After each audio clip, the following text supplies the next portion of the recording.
আসসালামু আলাইকুম। সুপ্রিয় সপ্তম শ্রেণীর শিক্ষার্থী, আশা করছি তোমরা সবাই ভালো আছো। আজ আমি তোমাদের বাংলাদেশ ও বিশ্ব পরিচয় প্রথম অধ্যায়ের গুরুত্বপূর্ণ বহু নির্বাচনী প্রশ্ন উত্তর নিয়ে আলোচনা করব। দেখো, গত পর্বে আমরা প্রথম অধ্যায় থেকে 1 থেকে 54 পর্যন্ত বহু নির্বাচনী প্রশ্ন উত্তর নিয়ে আলোচনা করেছি। আজ আমরা 55 থেকে শুরু করব। বাধ্যতামূলক প্রাথমিক শিক্ষাদান কোন কর্মসূচির অন্তর্ভুক্ত ছিল? সঠিক উত্তর ক 21 দফা। যুক্তফ্রন্টের নেতা কে ছিলেন? শেরে বাংলা। 1954 সালে গঠিত জোট কি নামে পরিচিতি লাভ করে? যুক্তফ্রন্ট। 1954 এর নির্বাচনে মুসলিম লীগের পরাজয়ের ফলে কোনটি ঘটে? মুসলিম লীগের রাষ্ট্র ক্ষমতা থেকে বিদায়। 1954 সালে যুক্তফ্রন্টের বিজয়ের কারণ কি? বাঙালির ঐক্য। নিচের কোনটি 54 এর নির্বাচনের ফলাফল? মুসলিম লীগের পতন। পূর্ব বাংলার প্রাপ্তবয়স্কদের ভোটে প্রথম সার্বজনীন নির্বাচনে মুসলিম লীগের ফলাফল বিপর্যয়ের কি প্রমাণিত হয়? ধর্মান্ধতা ও বাংলা ভাষার বিরুদ্ধাচরণ বাঙালি জাতি সহ্য করবে না। প্রাপ্তবয়স্কদের ভোটে প্রথম নির্বাচন হয় কত সালে? 1954 সালে। তারপর যুক্তফ্রন্টের উল্লেখযোগ্য নেতারা ছিলেন: 1 নম্বর শেরে বাংলা, 2 নম্বর সোহরাওয়ার্দী, 3 নম্বর মাওলানা ভাসানী। সঠিক উত্তর ঘ 3টি সঠিক। তারপর যুক্তফ্রন্টের দলগুলো হলো: 1 নম্বর আওয়ামী মুসলিম লীগ ও নিজামে ইসলামী, 2 নম্বর কৃষক শ্রমিক পার্টি এবং গণতান্ত্রিক দল, 3 নম্বর ওলামা দল এবং ন্যাপ। নিচের কোনটি সঠিক? সঠিক উত্তর ক 1 এবং 2। ভাষা আন্দোলন কেন্দ্রিক যুক্তফ্রন্টের কর্মসূচি: শহীদদের স্মরণে শহীদ মিনার নির্মাণ, 21 ফেব্রুয়ারিকে সরকারি ছুটি ঘোষণা, 21 ফেব্রুয়ারিকে আন্তর্জাতিক মাতৃভাষা দিবস হিসেবে ঘোষণা দেওয়া। সঠিক উত্তর ক 1 এবং 2। যুক্তফ্রন্টের বিজয়ের কারণ হলো: বাংলা ভাষার মর্যাদা দান, 2 নম্বর প্রাদেশিক স্বায়ত্তশাসনের দাবি, 3 নম্বর ধর্মের প্রতি আকৃষ্টতা। নিচের কোনটি সঠিক? সঠিক উত্তর ক 1 এবং 2। মুসলিম লীগের গণবিরোধী কার্যকলাপের পরিণতি: 54 এর নির্বাচনে পরাজয়, দলের বহুদল বিভক্তি, রাষ্ট্র ক্ষমতা থেকে বিদায়। নিচের কোনটি সঠিক?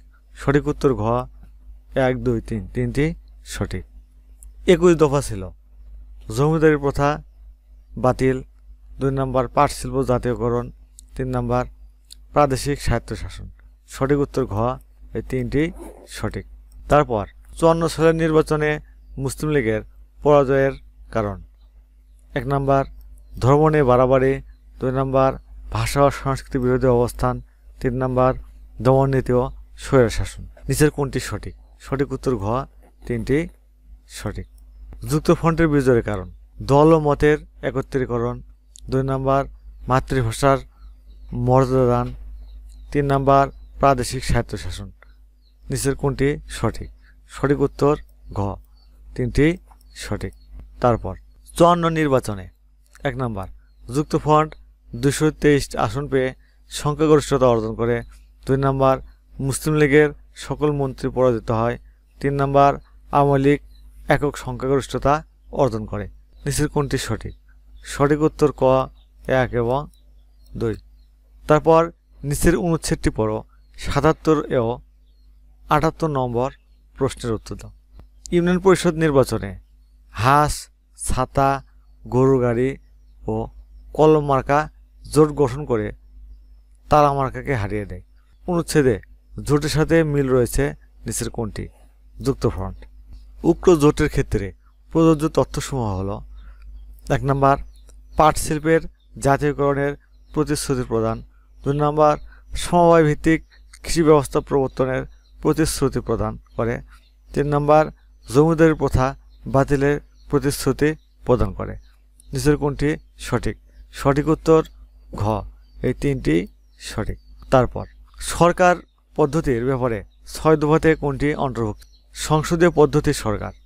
6 দফাতে কেন্দ্রীয় সরকারের হাতে কী দায়িত্ব থাকার কথা বলা হয়েছে? দেশ রক্ষা ও বৈদেশিক নীতি। 6 দফা দাবি কোন ঘটনার সূত্রপাত ঘটায়? 69-এর গণ অভ্যুত্থান। 6 দফা দাবি ঘোষণার পর কে বাঙালি জাতির মুক্তির প্রতীকে পরিণত হয়? বঙ্গবন্ধু শেখ মুজিবুর রহমান। লাহোর বিরোধী দলের সম্মেলনে জনাব ক পূর্ব পাকিস্তানের স্বায়ত্তশাসনের দাবি তুলে ধরেন। জনাব ক এর সাথে কার সাদৃশ্য রয়েছে? বঙ্গবন্ধু শেখ মুজিবুর রহমান। 6 দফা দাবির প্রতিক্রিয়ার ফলাফল কী ছিল? 69-এর গণ অভ্যুত্থান। 6 দফা দাবির ফলে বাঙালিরা কোনটি অর্জন করতে সক্ষম হয়? 70 সালের নির্বাচন। 1940 সালের লাহোর প্রস্তাবের অনিবার্য ফল কী ছিল? বাংলাদেশের অভ্যুদয়। 6 দফা দাবিতে সামরিক বাহিনী গঠনের ব্যাপারে কি বলা হয়েছে? পূর্ব পাকিস্তানের জন্য আলাদা আধা সামরিক বাহিনী গঠিত হবে। কোন কর্মসূচি দেখে শঙ্কিত হয়ে যান আইয়ুব খান? 6 দফা। 6 দফা আন্দোলন দমন করার জন্য শাসকরা কার বিরুদ্ধে মামলা দায়ের করে? শেখ মুজিবুর রহমান। 1966 সালের 5 ফেব্রুয়ারি কোথায় বিরোধী দলের সম্মেলন অনুষ্ঠিত হয়? লাহোরে। লাহোর আন্দোলনে 6 দফা ঘোষণা করেন কে? বঙ্গবন্ধু শেখ মুজিবুর রহমান। 6 দফা কর্মসূচি কখন পেশ করা হয়? 1966 সালে। স্বাধিকার রক্ষার আন্দোলনে প্রধান নেতৃত্ব দেন কে? শেখ মুজিবুর রহমান। পাকিস্তানের বৈদেশিক মুদ্রা আয়ের সবচেয়ে বড় মাধ্যম কোনটি? পাট। পূর্ব পাকিস্তানের জন্য 6 দফা ছিল স্বায়ত্তশাসনের দাবি। কার শাসনামলে পাকিস্তানিদের বিরুদ্ধে বাঙালি ধীরে ধীরে ঐক্যবদ্ধ হতে থাকে? আইয়ুব খানের। 6 দফা বাংলার মানুষের মুক্তির সনদ, কারণ 1 নম্বর এটি জনগণের আশা আকাঙ্ক্ষার প্রতীক, 2 নম্বর এটি বাঙালিদের স্বাধীনতা আন্দোলনের ভিত্তি, 3 নম্বর এর মাধ্যমে বাংলাদেশের সাংস্কৃতিক অধিকার লাভ হয়। নিচের কোনটি সঠিক? সঠিক উত্তর ক 1 এবং 2।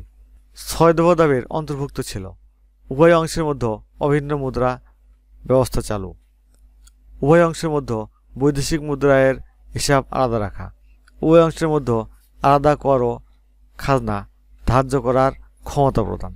নিচের কোনটি সঠিক? সঠিক উত্তর গ 2 এবং 3, এই দুটি সঠিক। তারপর নিচের অনুচ্ছেদটি পড়ে 99 ও 100 নং প্রশ্নের উত্তর দাও।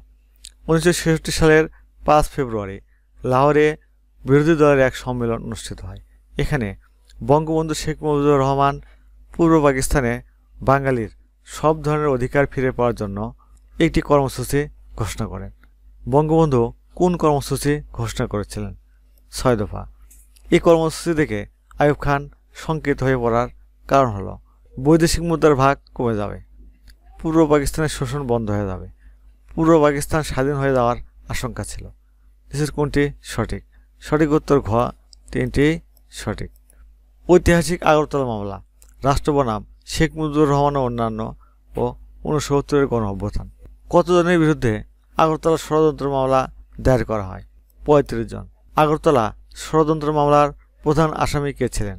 শেখ মুজিবুর রহমান। কত সালে বাংলাদেশে গণ অভ্যুত্থান সংঘটিত হয়? 1969। ছাত্র সমাজ কত দফা কর্মসূচি নিয়ে আন্দোলনে সামিল হয়? 11 দফা। গণ আন্দোলনের ভয়ে ভীত হয়ে কে আগরতলা ষড়যন্ত্র মামলা প্রত্যাহার করে?